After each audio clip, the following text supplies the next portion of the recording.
In today's show, we're here to answer your questions live on YouTube.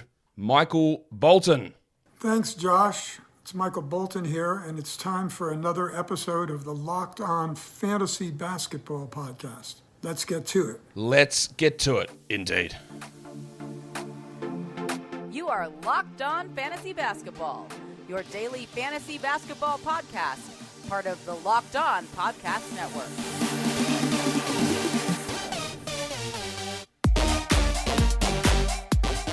Hello and welcome to the Locked On Fantasy Basketball Podcast, brought to you by Basketball Monster. My name is Josh Lloyd, and I am the lead fantasy analyst at basketballmonster.com, and you can find me on Twitter, as always, at redrock_bball, and TikTok at redrock_bball, on Instagram, Locked On Fantasy Basketball. Today's episode is brought to you by BetOnline. BetOnline has you covered this season with more props, odds, and lines than ever before. BetOnline is where the game starts. Thank you for making Locked On Fantasy Basketball your first listen every day. We are free and available on all platforms, and we're here live to do a mailbag show, and I'm joined by RotoWorld / NBC Sports Edges. That I should have put that a different way. NBC Sports Edge, RotoWorld's own Zak Hanshew. Zach, welcome back to the show. Hey, thanks for having me, brother. How are you? I am good, but apparently on the screen I'm frozen, which is always a huge L. So I'm going to see if I can get that to fix. I don't know if I can, because we're going live, and sometimes when I do that, the screen goes black. This could be a disaster of a show. There's tech issues all over the place. Oh, well, stuff happens, doesn't it, Zach? We're here to answer people's questions, and now my little tech to get people's questions to come onto the screen isn't working. So it's just one huge L all around. How are you going? Everything good with you? As I try and get stuff fixed? Everything's great, man. Can't complain at all. Awesome. All right, I'm just going to try reading these questions in before I get them on the screen, because that's the only way I'm going to be able to do this. All right, Kai Spence. Let's see if you can answer this one, Zach. Who is the best stash for the playoffs if you are atop of the standings? Ooh, man. I think I'm gonna continue to. I feel like a broken record. I'm gonna continue to gravitate towards Tari Eason, a guy that I think you and I both talked about preseason. A guy that I think is plenty deserving of more minutes in Houston's rotation, and a guy that I think gets those minutes, after the All-Star break and when teams are starting to gear up for the fantasy playoffs. So I think he's going to see a lot more run to close out the season, and I think that two-way play is really going to help out fantasy managers. Yeah, he's really the major one there to me, because you would think at some point that Eric Gordon's not going to stick around, right? It's really hard to suggest that, but we've said that for 3 years. We say the same thing for Miles Turner. We say the same thing for John Collins, right? So who knows? Who knows what the Rockets are doing there? But honestly, the impact on court from Eason is pretty clear, but it's just frustrating that it's not turning into more minutes. But the only real way to stash Eason, I think, you have to be at the top. You can't be 6th or 7th, because you can't deal with 18 minutes a night for the next 2 months, or you wait for maybe something to happen. How far down the standings would you have to reach to consider that a worthwhile gamble? Yeah, I mean, I think you're exactly right, man. You really have to be in good standing. And any of these guys that you're quote unquote stashing for the playoffs, they're luxury stashes. I mean, if you're at top 1, 2, maybe 3 seed, but otherwise, there's just been too many injuries and too many uncertainties this season to really have the luxury of stashing anybody. Most people are kind of fighting for their lives right now. Yeah, exactly. Appad Trend says, is there any hope that Scotty Barnes could at least hold top 100 value rest of season? Yeah, I think that's a pretty low bar. I mean, that's really surprising that people are going there right now. But yeah, top 100 is kind of that low bar for him. He's, if I'm looking at the rankings now, he's 125. So yeah, he doesn't need major improvements to get up to the top 100. Field goal percentage can absolutely come up from 44%. Free throw percentage at 75, probably not going to come up too much. The assists are great. The points can come up a little bit if that efficiency starts to trend up. So yeah, he can absolutely get there. And I think the defensive numbers, I mean, can he get to 1 steal and 1 block a game? I think the potential is definitely there. So top 100 is not out of reach for him. No, I don't think it's anywhere close to it. I'm pretty sure if you punt turnovers, he's like 85th. So he's already there. Right. Like top. But the reason I want to highlight this question is if people are feeling that is the ceiling of where he can get to, it means he's a gigantic buy low, right? Because Absolutely. I I am pretty clearly not a big Scotty Barnes believer as much as others, but to me, like saying, "Oh, I'm not even sure if he's going to be top 100," means that you can go get him for really, really cheap value. I'm pretty confident he's going to be better. Like, he can't be worse than what he is. Like, what did he shoot 10% for 2 points yesterday? It's not going to be worse. It just isn't. Like, I'm telling you now. So this is a huge buy low opportunity if people are that out on Barnes. It's funny when, like, you have a valuation of a player and you're like, oh, wow, I'm way lower than this guy. I'm way lower than this guy. And then something happens and he plays poorly. And then you become the guy who ends up higher than everyone else. Everyone's going, man, I'm so out on this guy's trash. He's garbage. Yeah, far out. Like, it swings both ways. Or you can be low on, you can be really high on someone, and then everyone starts to love him, and then you end up at a situation where you have to temper expectations, which I felt like is what happened with Şengün for me this season, Zach. It's a weird situation when you're sort of stuck in the middle there, and people are just vacillating all around. All right, what do you do here? Geordie Guti, would you drop Ben Mathurin in a regular league 8 category? Yeah, it's funny. I got some shit on Twitter for this week and a half ago. I put up a list of guys that I would consider dropping, and Mathurin was one of them. I'm actually, I don't know if it's visible in the shot here, but I'm wearing an NBA Jam shirt with Halliburton and Mathurin on it right now. I love both guys. I love the Pacers this season, and I love what Mathurin's doing as a rookie, right? I mean, he's got the green light. He's got the tenacity to just shoot that ball. And if you look at first half box scores or just watch the game, I mean, he's always the one I feel like he's the leading scorer at halftime in most of the Pacers games.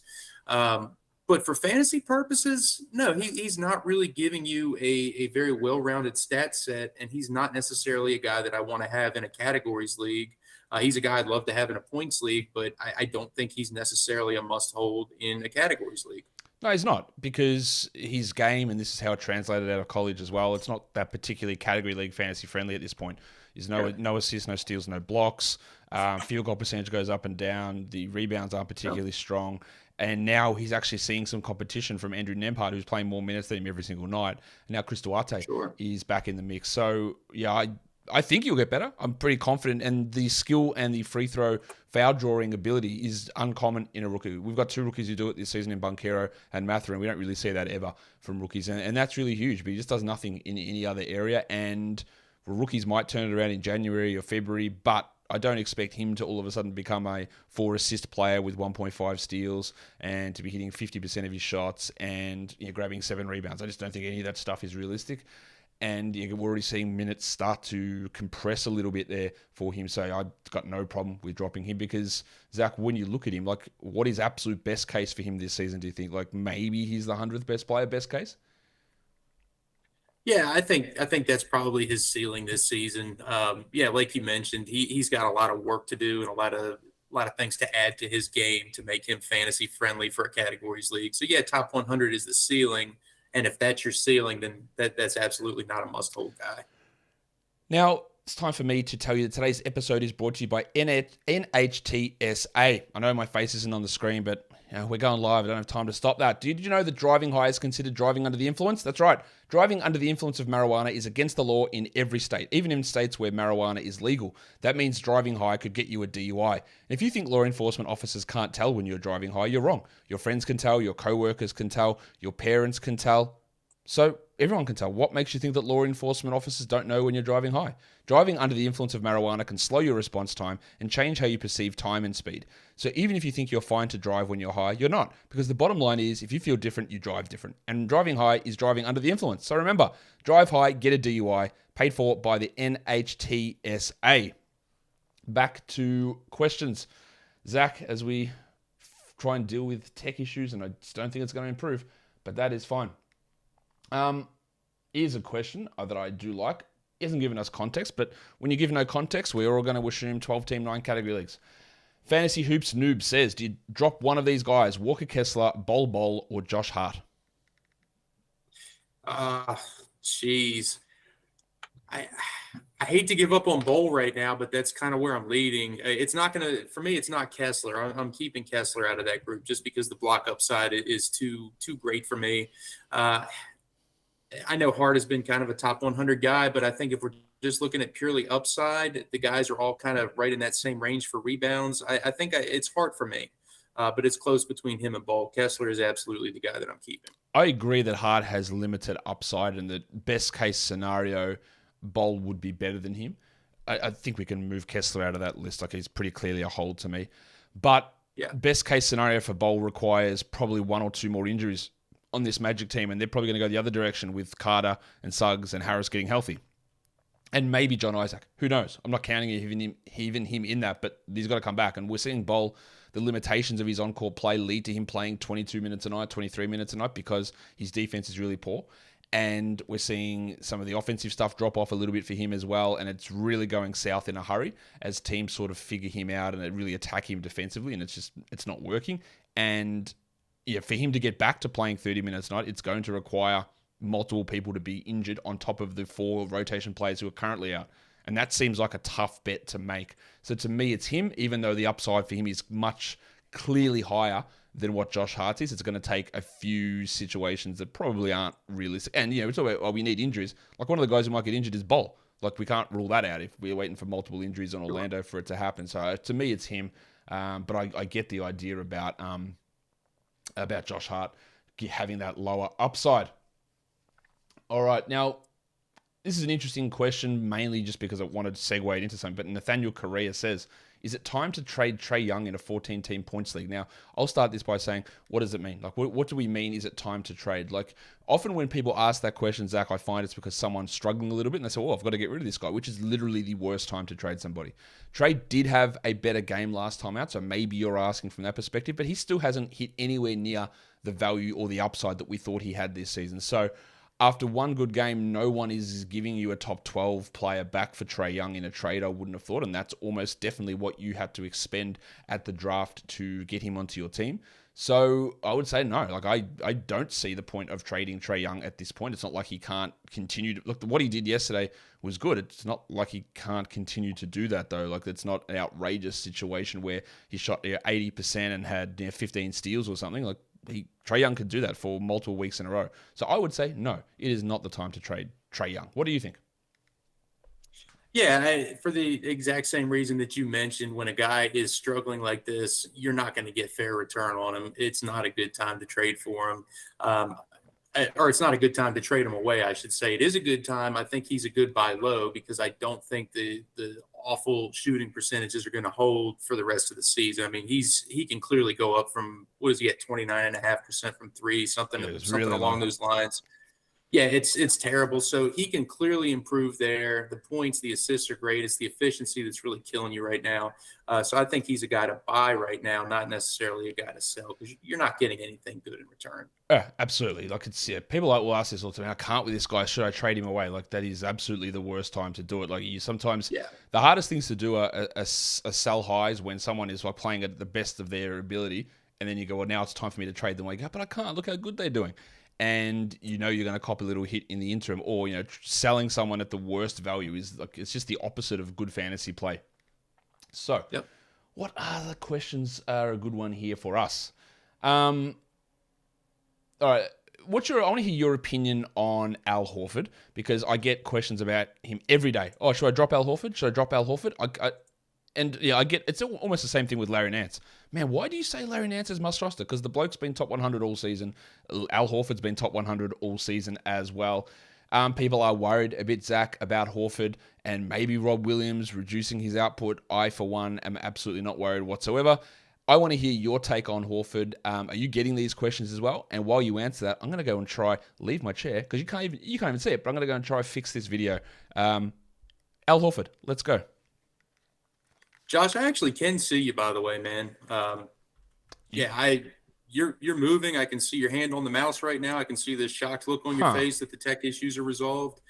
Well, I don't know what's going on there, because on the actual, you can see me, but the people can't see me. So that is intriguing. Okay. I don't know what's going on there. I'll keep playing around with that, because on the stream, it's not coming through.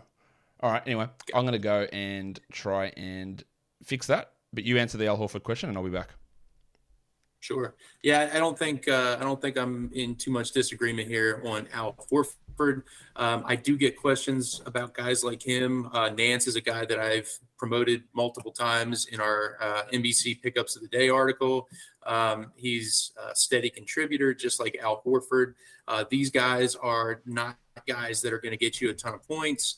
They're not guys that are going to flash, a ton of amazing highlights. They're just guys that are going to go out and play solid minutes and get you across the board production and not really hurt you significantly in more than maybe one or two categories, while giving you pretty decent contributions, across the board. Al Horford and Rob Williams coexisted pretty darn well last year, so no concern from me there as well.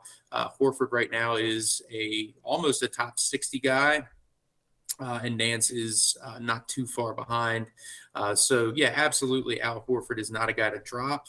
He's not a guy to be trading, because people's opinions of him are, as you mentioned, so absolutely in the toilet. I really can't wrap my head around it, other than the fact that he's not scoring. He's not a flashy guy.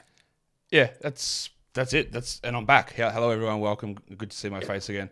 I'm back. Still can't get the chat box going up, so that's one tech issue that I've still got to work on. But I'm back on screen. But yeah, the Horford stuff is consistent. So that always just means that if someone does have Al Horford, you can get him at a cheaper price, because people aren't valuing anything that he's doing. All right.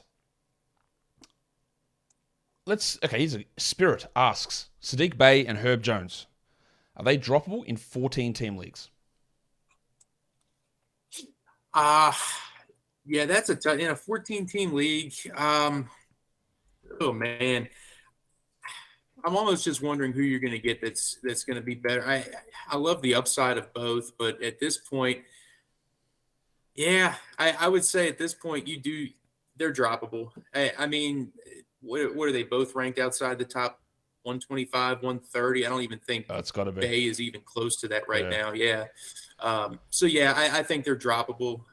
It pains me to say it, but yeah, you can get much better streamers and just use those spots as streaming options for, flavor of the week guys. Yeah, Bay's not even a top 200 guy.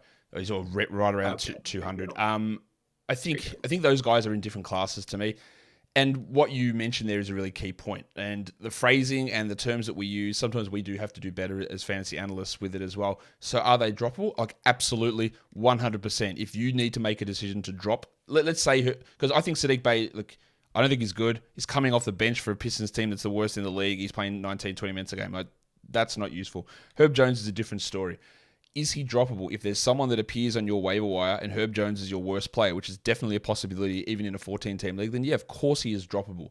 But if you're dropping him to say, hey, maybe I try Austin Rivers out, because I don't think that's got any long-term staying power, then maybe he's not a droppable guy. But droppable to me is the opposite of the artificial lists that ESPN and Yahoo put out there, the can't cut lists, right?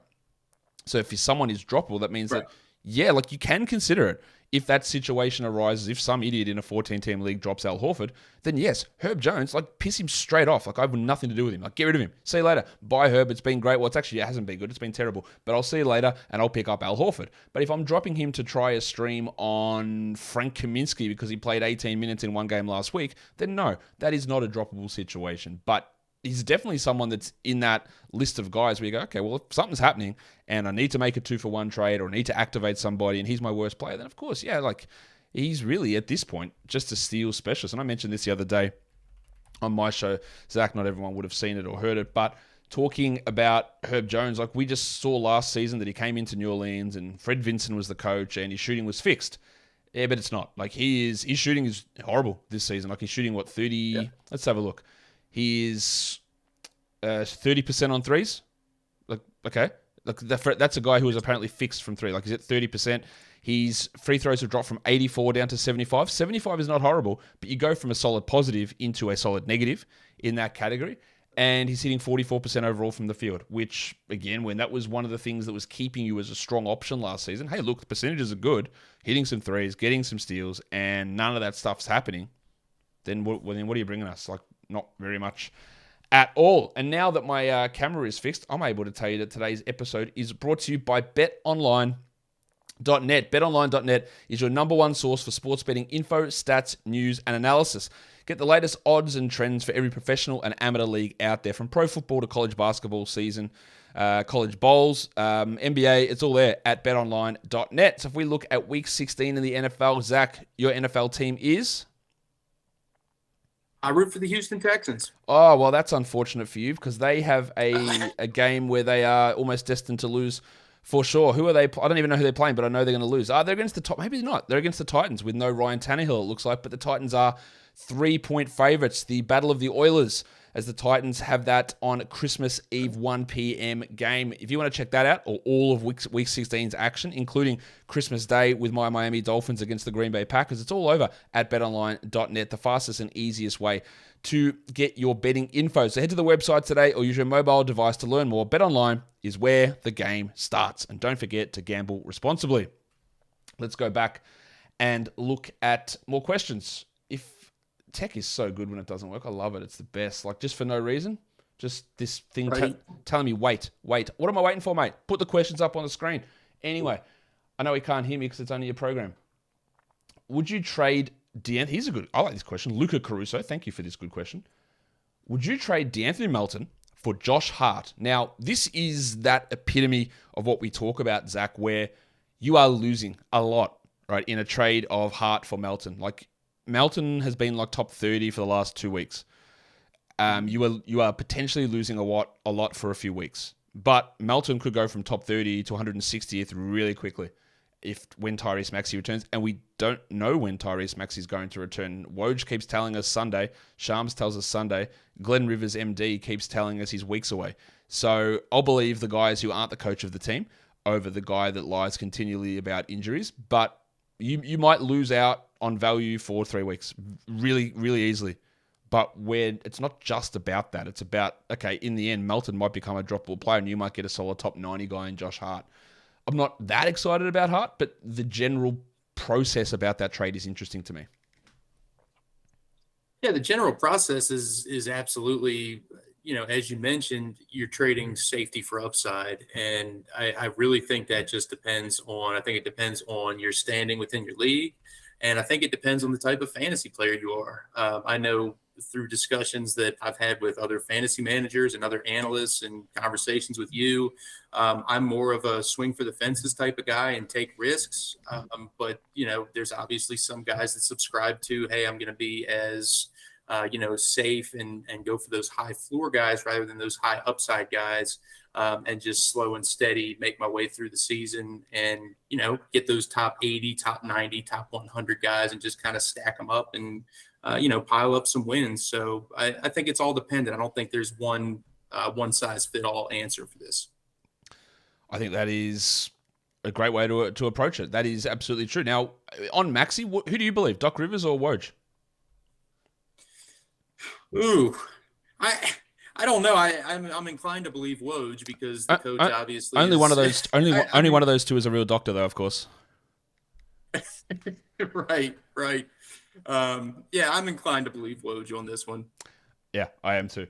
All right. Here's an interesting question. I think they're all pretty interesting. There's lots of questions today. They've been great. Now I've lost it. Can't decide who to drop from Bleed Blue. Can't decide who to drop between Conley and PJ Washington. I've been at this all week. Both guys are shooting. I have never seen shooting percentages this low since I watched Scotty Barnes yesterday. But they have been shooting horribly. To me, I just think what Conley provides, he's got a clear strength, Zach. Give me assists, 6 or 7 of them. I can't replace that. What does PJ do? What's he doing that's good?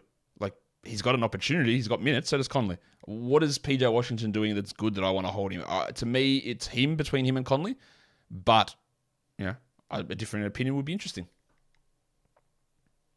Yeah, I think the assists for Conley are something that, as you mentioned, they're pretty valuable. You're not going to find that type of production on the waiver wire. The percentages are terrible. With PJ Washington, he's a guy that I had tagged as potentially pretty steady top 90 guy in the preseason, and it just hasn't happened, right? I mean, we expected him to take a step forward with threes. We expected him to take a step forward with the efficiency, maybe with the defensive numbers. I mean, he's getting you a block a game, nearly a steal a game, but not what we were thinking. We were hoping for a little bit more from him.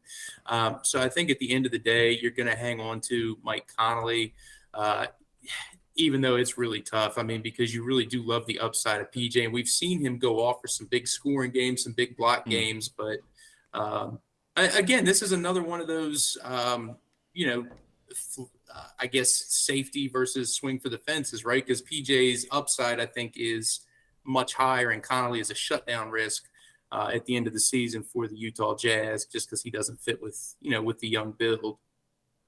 Here's two quick questions before another question that I have. This is from Gabriel Russell. What's your thoughts on Mo Wagner's value going forward? To me, really clear. Wendell Carter comes back and he loses that. Like, he will be their backup center, but 18 minutes a night of Mo Wagner's not enough. Do you think he could maintain value, Zach? No, once Carter's back, you give him, I think you hold Wagner for 2 games max, just to make sure that, Wendell Carter doesn't get re-injured, and then he's a drop. Exactly. When you see Mo play 18 minutes and Wendell play 31 for a couple of games in a row, then see you later. To Mo Wagner, yep. S asks, do you think Bruce Brown makes it to the end of the season maintaining top 100? How bad is Michael Porter Jr.'s injury concern? I'll just put this question in just to mention there is an update on Michael Porter Jr. and Michael Porter Jr. said, yes, I am playing tomorrow. So that's how bad Michael Porter Jr.'s injury is. He is returning tomorrow. I think Brown still has a chance at top 100 because, as I've said many times on this show, despite Mark Jackson's insistence that Bruce Brown is exclusively a power forward, he will replace Murray or KCP or Gordon or Porter. Any one of those guys gets injured, it's Bruce Brown who steps in. So you've got a pretty good chance of him starting another 30, 40 games this season. Top 100 might be a bit high of a bar, but I want to hear your thought on that. Yeah, I think Bruce Brown definitely has a chance to get to top 100. We saw him do this with Brooklyn last year, and it's just like you mentioned, he's not just a replacement at forward. He can step in at point guard. If I remember correctly, he had a triple-double earlier this season. Probably did, yeah. So he can get you assists, he can get you rebounds, he can score, he can do work on defense. And if you have a guy that can do all of those things, even if his minutes take a step back from, the 30 that he's averaged so far this season, even just 75 to 80% of that production will get you close to that top 100 value. Here's a question from me. Who do you think the first player to be traded is? Oh, man. Oof. Because I don't know if you believe those. If you believe that Chris Haynes report, then it might be Trey Young. I believe no reports from anybody. That's not true.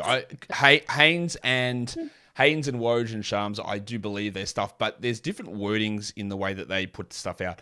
If they say these teams are closing in on a trade, it is happening, right? That is the one you want to watch. If they say, there's speculation that this player might request a trade or that interest has been had or discussions have been had, you go, good for you. Like, that doesn't mean anything, right?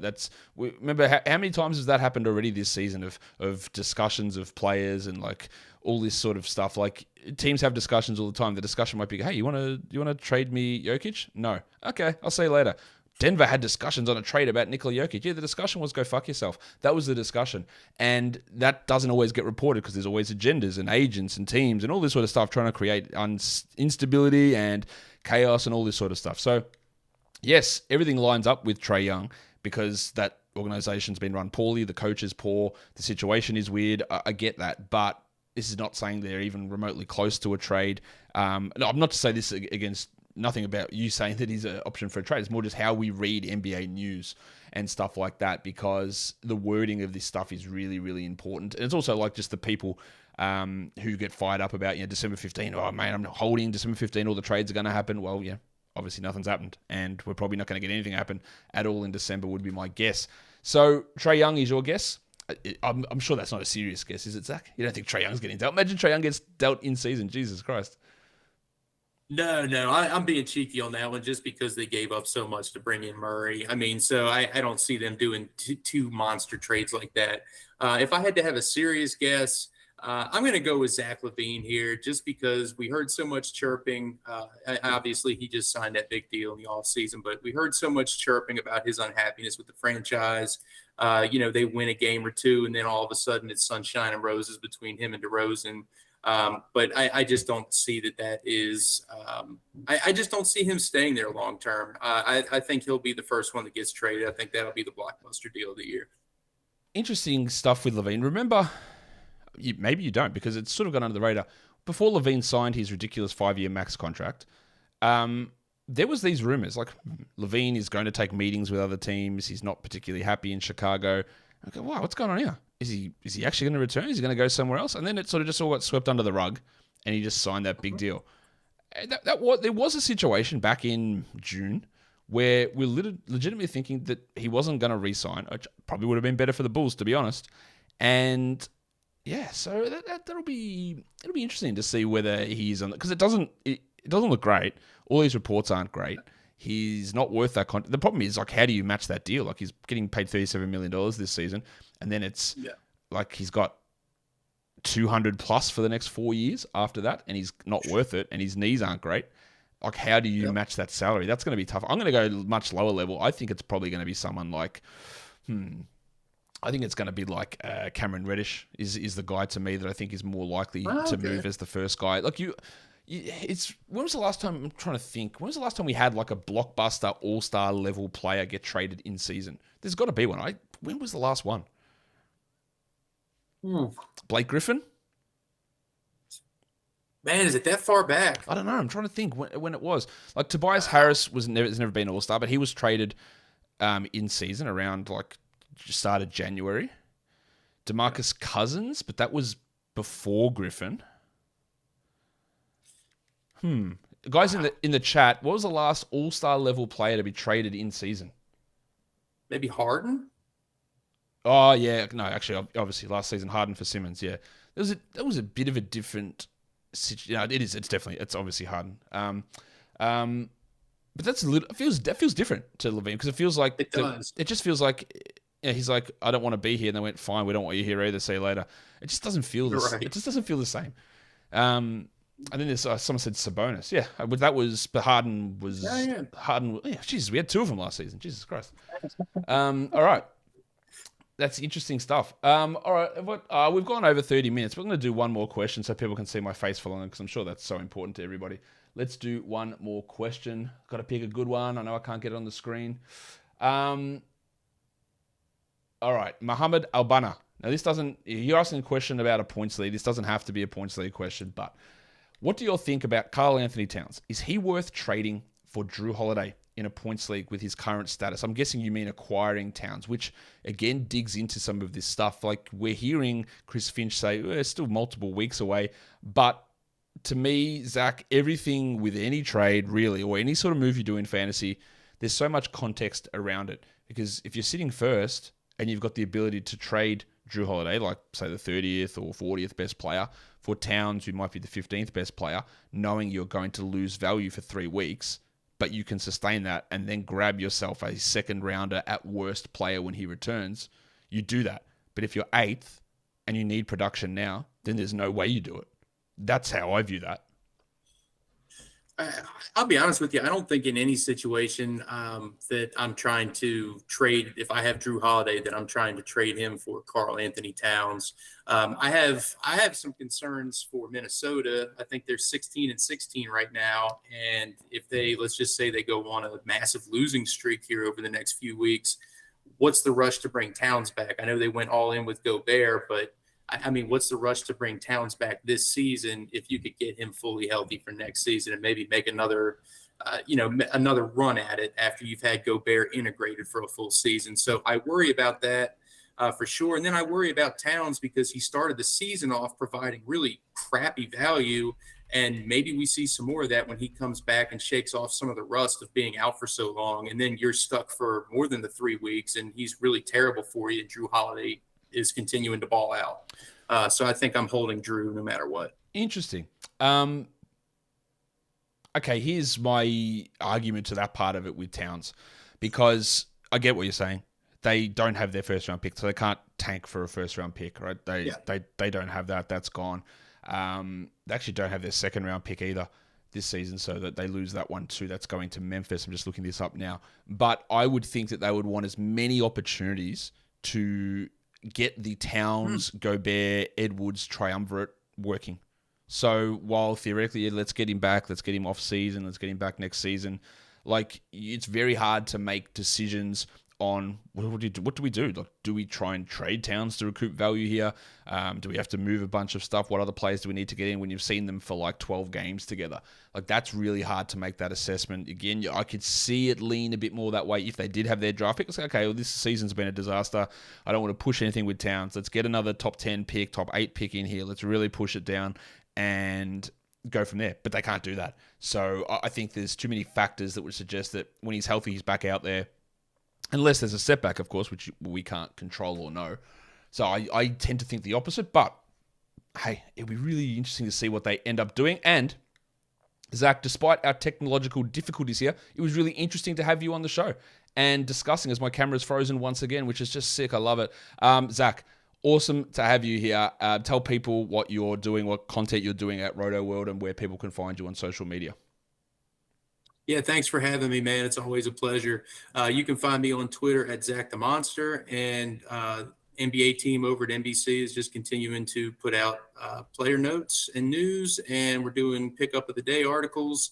And I do a weekly live stream every Tuesday over on the NBC YouTube channel and Twitch. So make sure you check that out as well. Go and check Zach out there. Go check him on social media. You can see the handle there, Zach the Monster. His camera is not frozen. It's just mine. Go check that out. Zach, thank you once again for coming on. Thanks, brother. Always a pleasure. Guys, don't forget to follow this podcast on Apple Podcasts, Google Podcasts, Stitcher, Spotify, and on the Odyssey app. And while you're here on YouTube, thumb it up. Leave those comments below. Sorry about the freezing of my face, guys. We are done here. Thank you so much for listening, everyone. See ya.